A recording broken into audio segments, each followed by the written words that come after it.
Hello, good afternoon everyone. Welcome back to my YouTube channel. Guys, today I am going to start a 10th class chemistry lectures. These lectures are based on CBSE and NCERT pattern. Right guys, यहाँ पे देखिए मैंने book का snapshot लगाया हुआ है जो book में आप लोगों को पढ़ाने वाली हूँ। यहाँ पे आप देख सकते हैं CBSE NCERT लिखा है, science for class 10th chemistry, और ये ऑथर का नाम है लखमीर सिंह और मंजीत कौर ने ये बुक 10th क्लास की लिखी है। तो इसी बुक के अकॉर्डिंग मैं आपको पूरी वीडियो लेक्चर्स होंगे वो इसी बुक के सिलेबस के अकॉर्डिंग आपको एक्सप्लेन होंगे। राइट गाइस, तो इस बुक के अकॉर्डिंग जो हमारा फर्स्ट चैप्टर है उसका नाम है chapter 1 chemical reactions and equations. Right, chemical reactions and equations. तो चलिए स्टार्ट करते हैं। फर्स्ट टॉपिक जो है हमारा इस चैप्टर में वो है chemical reactions, the processes in which new substances with new properties are formed.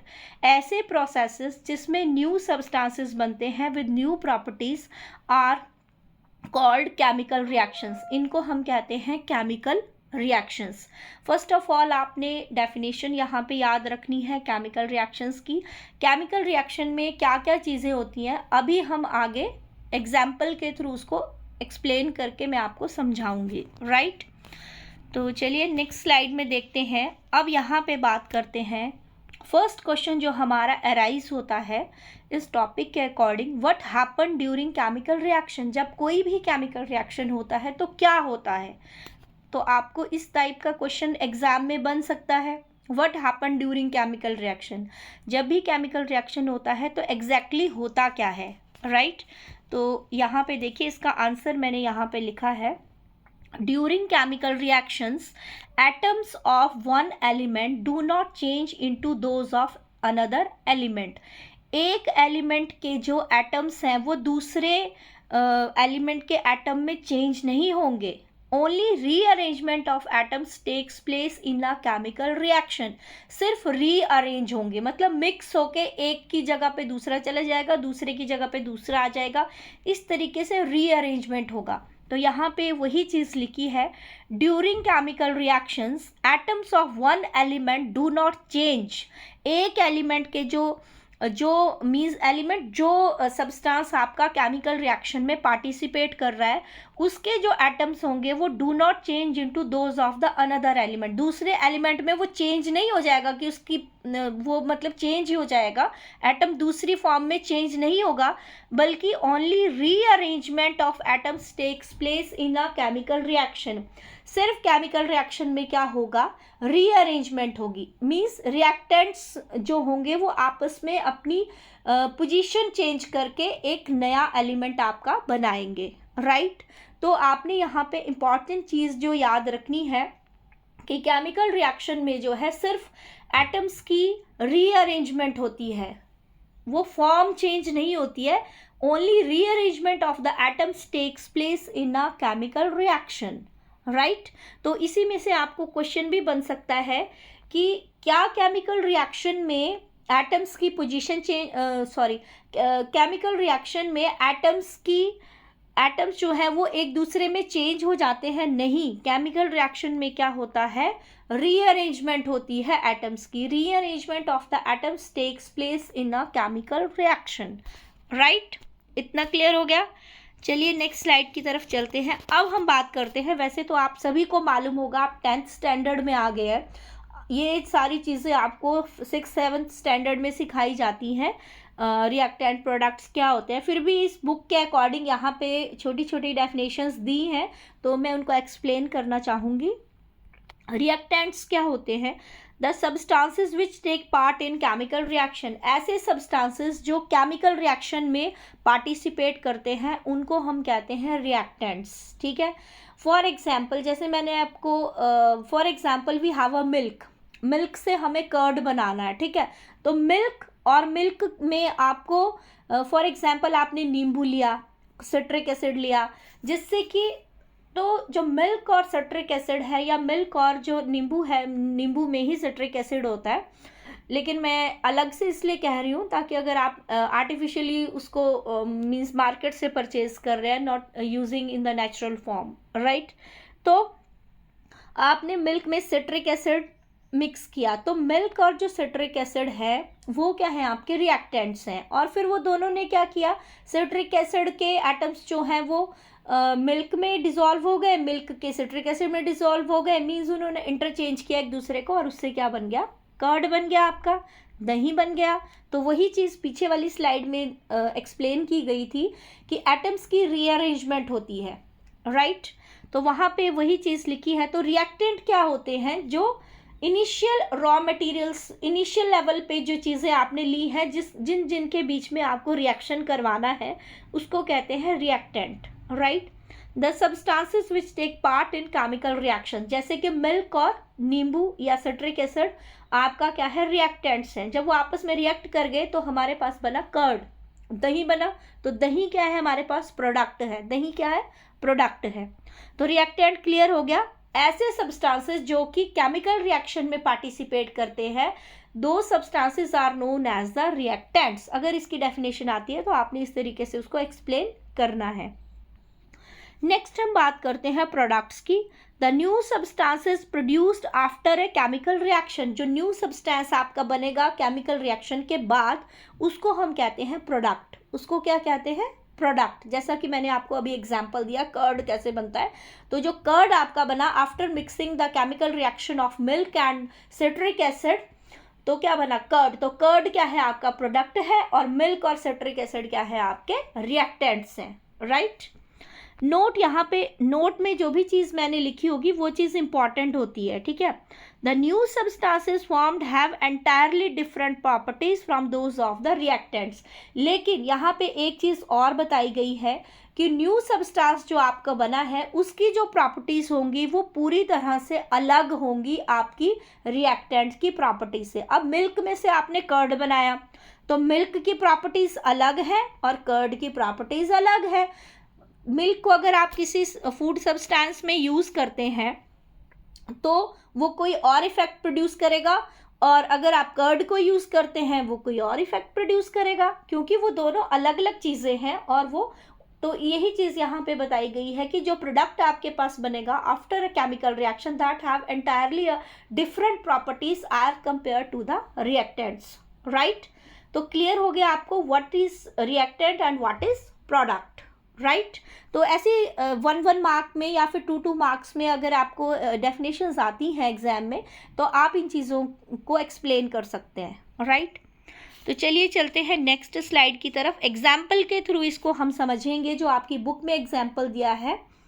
Example यहाँ पे जो हम लेंगे वो है chemical reaction of magnesium and oxygen. Magnesium जो आपका मेटल फॉर्म में होता है, वायर की फॉर्म में होता है, ठीक है। ऑक्सीजन जो आपकी एयर में प्रेजेंट है, आप यूज़ कर रहे हैं, आप भी सांस ले रहे हैं, तो ऑक्सीजन है एयर में, तभी आप सांस ले पा रहे हैं।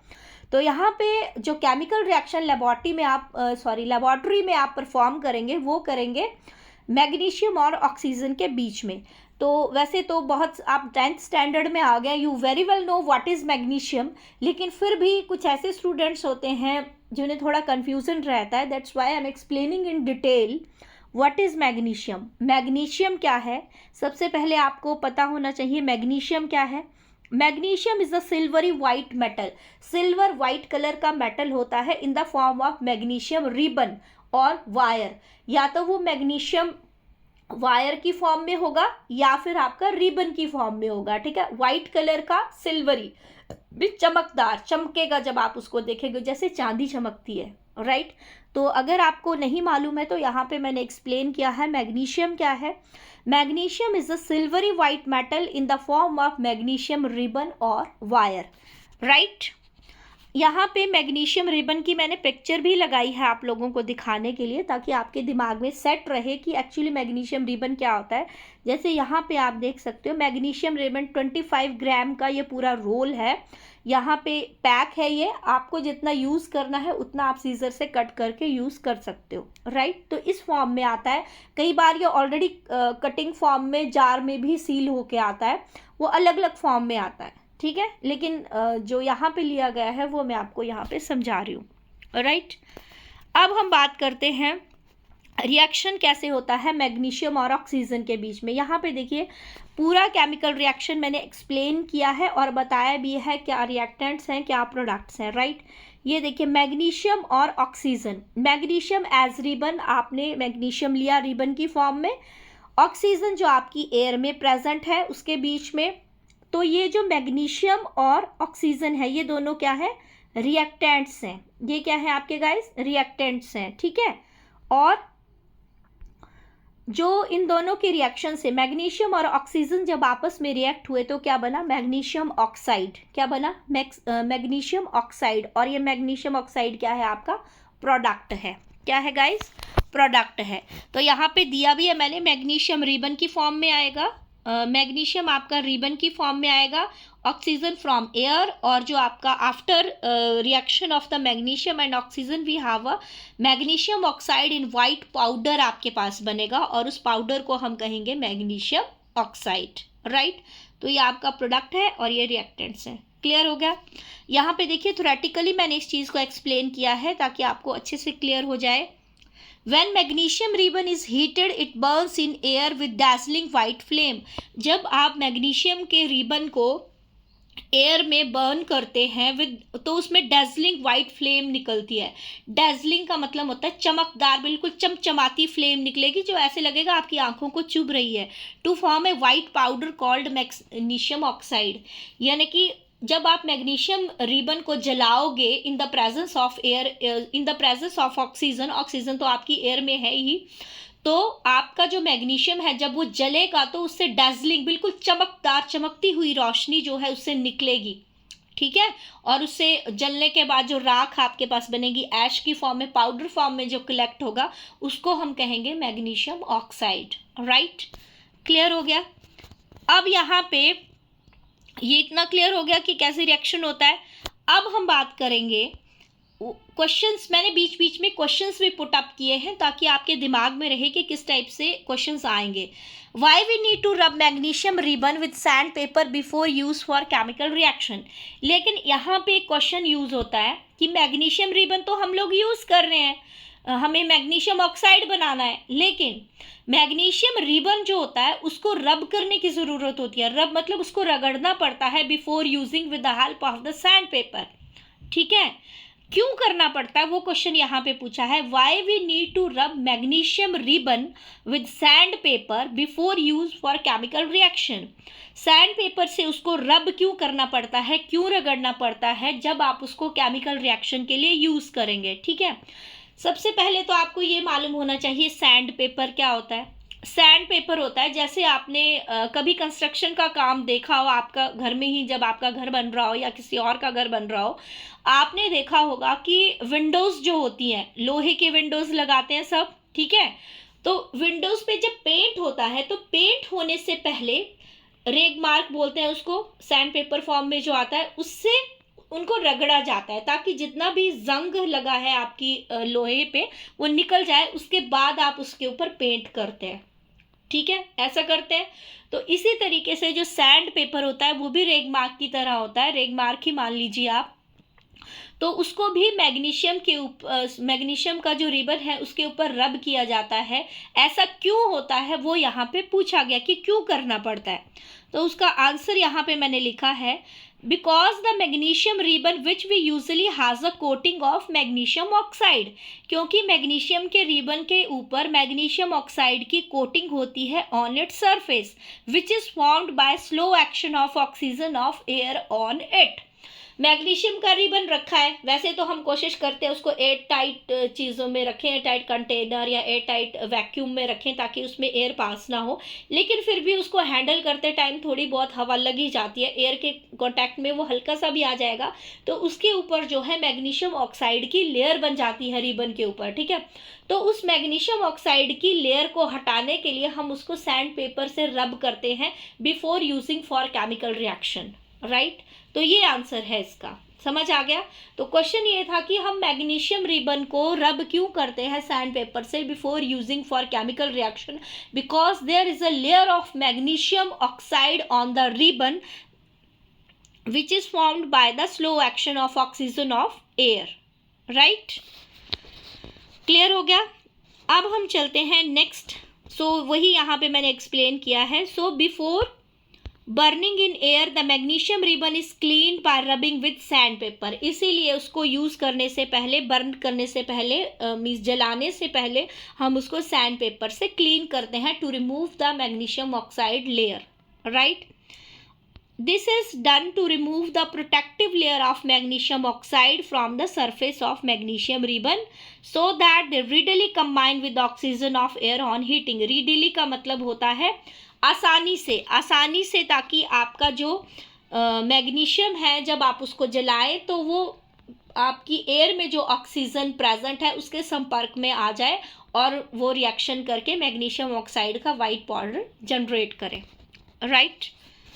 अब हम चलते हैं, नेक्स्ट है how burning of magnesium ribbon is harmful for eyes, human eyes. Magnesium ribbon जब जलता है तो उसका जलना हमारी आंखों के लिए हार्मफुल क्यों है, इस टाइप के क्वेश्चन आ जाते हैं। The dazzling very bright light white light produce during, ये तो हमने पहले भी कहा पिछली स्लाइड्स में मैंने आपको, कि जब भी मैग्नीशियम रिबन को जलाया जाता है उससे बहुत ही डैजलिंग होती है, चमचमाती, बिल्कुल चमकदार रोशनी, ब्राइट लाइट निकलती है वाइट कलर की, जो हमारी आंखें उस लाइट को सहन नहीं कर सकती, हमें आंखों में प्रॉब्लम हो सकती है। इसीलिए जो है जो मैग्नीशियम को जब जलाया जाता है, या तो आप मीन्स चश्मा पहन लीजिए या फिर उसको अपनी आंखों से दूर रखिए ताकि आपकी आंखों में उसके इफ़ेक्ट से जो है कोई ख़राबी ना आ जाए, ठीक है। जैसे आपने देखा होगा बहुत सारे जैसे वेल्डिंग का काम जो लोग करते हैं वो भी जब ऐसा आयरन वगैरह को सील करते हैं, आयरन की रोडों को जोड़ते हैं, जो भी काम करते हैं, तो आपने देखा होगा वो भी चश्मा लगा के रखते हैं, अलग तरह का चश्मा आता है जो इन रेस से आपको बचाता है, या फिर वो थोड़ी दूरी से काम करेंगे क्योंकि उसकी जो चिंगारियाँ जो वाइट लाइट है वो आपकी आंखों के लिए सही नहीं है, ठीक है। तो वही चीज़ यहाँ पे लिखा है कि जब आप मैग्नीशियम रिबन को जलाते हैं वो ह्यूमन आइज को कैसे हार्मफुल है। The dazzling very bright light white light produce during the burning of magnesium ribbon is very harmful for the eyes, क्योंकि वाइट लाइट प्रोड्यूस होती है वो हमारी आइज के लिए हार्मफुल है, ठीक है। अब हम यहाँ पे प्रैक्टिकल एग्जाम्पल लेंगे। Practical examples, burning of magnesium ribbon in laboratory में मैग्नीशियम रिबन को किस तरीके से जलाया जाता है, उसके लिए आपको क्या क्या इंग्रेडिएंट्स चाहिए, इंग्रेडिएंट्स मतलब क्या क्या सामान आपको चाहिए। सबसे पहले है मैग्नीशियम रिबन अबाउट 2 सेंटीमीटर, जो मैंने आपको मैग्नीशियम का बंडल दिखाया था, मैग्नीशियम उसमें से आप 2 सेंटीमीटर के करीब मैग्नीशियम रिबन काट लीजिए, मीन्स जितनी आपको रिक्वायरमेंट है उसके हिसाब से मैंने यहाँ पे लिया है, 2 सेंटीमीटर आपको काटना है।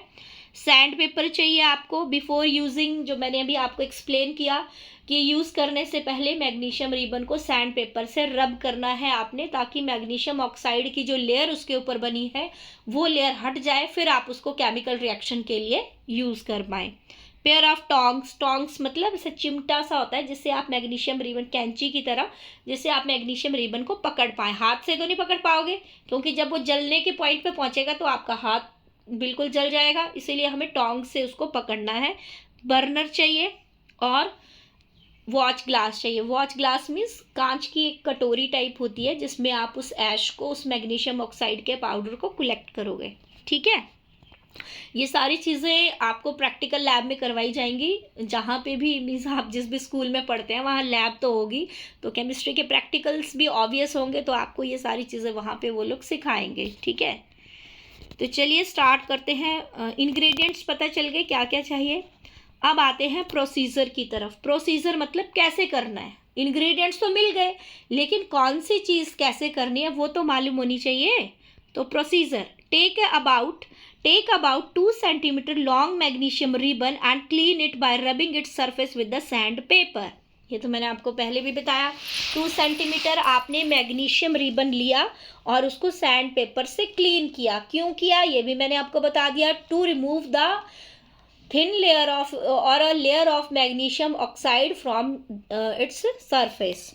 क्लीन हो गया। अब आपने क्या करना, hold the magnesium ribbon with the pair of tongs. आपने कैंची से, वो जो टोंग कैंची टाइप शेप में होता है, उससे आपने मैग्नीशियम रिबन को पकड़ना है एक एंड से। एक एंड मतलब ऐसा नहीं कि बीच से पकड़ लिया, एक सिरा से आपने उसको पकड़ना है। And heat heat it's other and over a burner, और उसके दूसरे एंड को आपने बर्नर के ऊपर हीट करते जाना है।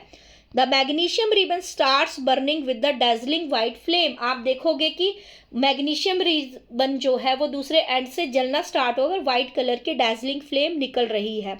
Hold the burning magnesium ribbon over A watch glass, जब उसमें आग लग जाए फिर वो कंटिन्यू जलता ही रहेगा, तो आपने क्या करना है, उसको जो है वॉच ग्लास के ऊपर ऐसे पकड़ के रखना है, वॉच ग्लास उसके नीचे रखना है, क्योंकि जब वो जल के राख बनेगा, उसकी पाउडर बनेगा, तो वो नीचे गिरेगा, इसलिए आपने वॉच ग्लास में उसको कलेक्ट करना है। Hold the burning magnesium ribbon over A watch glass so that the magnesium oxide powder being formed, तो आप देखोगे कि जैसे जैसे वो जलता जाएगा उसका जो पाउडर फॉर्म है वो वॉच ग्लास में कलेक्ट होता जाएगा, राइट। तो इस तरीके से पेपर अटैम्प्ट करने का ये तरीका होता है। जब भी आप पेपर में ये क्वेश्चन आपको आता है तो आपने इस तरीके से अटैम्प्ट करना है। पहले आपने उसके इंग्रेडिएंट्स लिखे, प्रोसीजर लिखा, ठीक है। तो यहाँ पे पूरे नोट्स के साथ मैंने आप चीज़ों को एक्सप्लेन किया है, तो आपको कोई दिक्कत होगी नहीं, ठीक है। यहाँ पे प्रैक्टिकली यहाँ पे ये डायग्राम तो आपको खुद सीखना पड़ेगा बनाना, तो आप अपनी रफ नोटबुक में बनाने की प्रैक्टिस कर सकते हैं, ठीक है। यहाँ पे तो जस्ट मैंने डायरेक्टली आपकी बुक से ही स्नैपशॉट लिया है, लेकिन पेपर में तो आप स्नैपशॉट नहीं लगा सकते, तो आपको ये डायग्राम बनाना आना चाहिए, इसकी आप प्रैक्टिस कीजिए। यहाँ पे आप देख सकते हैं पेयर ऑफ टोंग्स है, यहाँ पे ये टोंग्स हैं, ये आपका मैग्नीशियम रिबन है, इसको पकड़ा है, ये बर्नर है और यहाँ पे इसको जलाया जा रहा है। जब इसमें थोड़ी आग लग जाती है तो इमिडिएटली आपने उसको नीचे वॉच ग्लास रखी है, ये जलता रहेगा और इसकी जो मैग्नीशियम ऑक्साइड है वो यहाँ पे कलेक्ट हो रहा है, ठीक है। यहाँ पे लिखा भी है magnesium ribbon being heated over a burner, जब ये अच्छे से हीट अप आग ये पकड़ ले तो आपने तुरंत इसको वॉच ग्लास के ऊपर लेके आना है ताकि सारा मैग्नीशियम ऑक्साइड इस वॉच ग्लास में कलेक्ट हो जाए। यहाँ पे लिखा भी है magnesium ribbon burns in air to form a magnesium oxide. तो इस तरह से आपने ये एक्सपेरिमेंट जो है वो परफॉर्म करना है, ठीक है। प्लीज़ घर पे मत कीजिए, लेबॉर्ट्री में आपके टीचर्स आपको करवाएंगे वहाँ पे कीजिए, और थ्योरेटिकली आपको ये क्वेश्चन पेपर में आता है तो अलॉन्ग विद डायग्राम आपने थ्योरी के साथ इसको इस तरीके से एक्सप्लेन करना है, राइट। क्लियर हो गया। अब यहाँ पे I think this is enough for today's, आज के लिए इतना ही काफ़ी है। अगले लेक्चर्स में डेली लाइफ में जो केमिकल रिएक्शंस होते हैं उनको हम लोग डिस्कस करेंगे। तब तक के लिए thank you so much guys, and please like, share and subscribe my channel, and don't forget to hit the bell icon for more video notifications. और अगर आपकी कोई क्वेरीज हैं तो प्लीज़ मुझे कमेंट सेक्शन में कमेंट कीजिए, मैं उनका कोशिश करूँगी कि उनका रिप्लाई करूँ, या फिर अगर कोई आपका टॉपिक्स हैं जो आपके समझ में नहीं आ रहे उसके ऊपर भी वीडियोस आपको बना के दिए जाएंगे। Thank you so much guys, take care, bye bye.